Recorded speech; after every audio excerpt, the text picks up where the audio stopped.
Winter of the Ice Wizard by Mary Pope Osborne. Chapter 2. Land Behind the Clouds. Jack felt the sharp bite of an icy wind. He looked out the window with the others. "Oh, man," he whispered. The treehouse was not in a tree, for there were no trees anywhere to be seen. Instead, it was sitting high on top of a steep snowdrift. Other drifts rose and fell across a vast stormy plain. Beyond the plain were hills and mountains. "The books were right," said Teddy, his teeth chattering. "'Tis bleak here, indeed." "No, 'tis lovely," said Kathleen. "'Tis the land where the northern seal people live." "Cool," said Annie. Jack dug his hands in his pockets. He agreed with Teddy. The land did seem bleak and freezing. "I wonder where Merlin's staff of strength is," he said, shivering. "Let us begin our search," said Kathleen. "The message should tell us we must travel toward the setting sun." Kathleen climbed out of the treehouse window. She gathered her cloak around her and sat on top of the snowdrift. Then she pushed off and slid down the steep slope. "Oh, wow! Wait for me," called Annie. She climbed out the window and followed Kathleen. Whooping, she slid to the bottom of the snowdrift. "Come on, you guys, it's fun," she shouted. Jack and Teddy looked at each other. "Shall we?" said Teddy. Jack nodded. He pulled his scarf tighter around his neck and followed Teddy out of the window. Jack and Teddy sat down side by side. They pushed off and slid down the icy snowdrift. Jack couldn't help whooping too. It was fun. At the bottom of the drift, Jack and Teddy scrambled to their feet. Jack brushed the snow off his clothes. He could see his breath in the frigid air. "It's just a little chilly," said Annie, hugging herself. Only Kathleen seemed not to mind the cold. She was smiling as she lay on the ground, gazing up at the sky. Her seal nature probably keeps her warm, Jack thought with envy. Teddy peered across the snowy plain. "I believe not one living creature is here but us," he said. "Not true at all," said Kathleen. She pointed upward. "I see snow geese and whistling swans." "I can almost see them too," said Annie. Kathleen stood up. She shielded her eyes and gazed across the plain. The cold sun was low in the sky. It cast long blue shadows beneath the snowdrifts.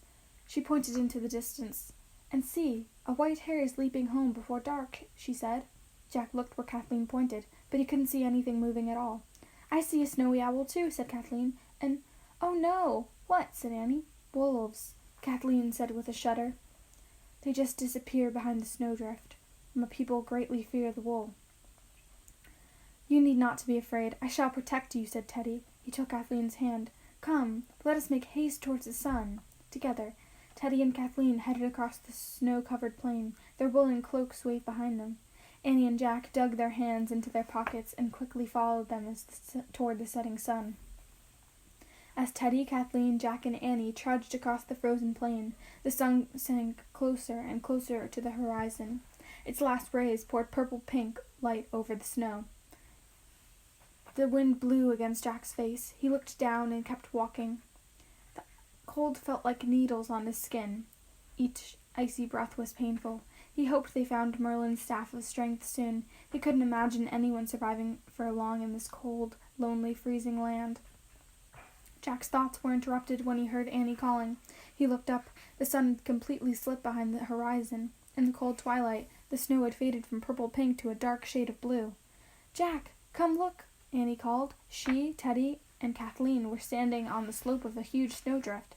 Jack hurried to join them. "Look," said Annie. "Oh, man," Jack said softly.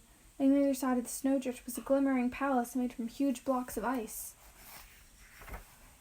Beneath the rising moon, its gleaming spires pierced the blue dusk. "I wonder who lives there," said Jack. "Let us go and find out," said Teddy. Teddy led the way down the slope to the ice palace. Long icicles hung like spears in front of the entrance. "It seems no one has visited this place in quite a while," said Kathleen. "Indeed," said Teddy. He broke off several icicles and they clattered to the ground. "Onward," he said. The others nodded. Kicking aside the clunks of ice, Teddy led them all into the ice palace.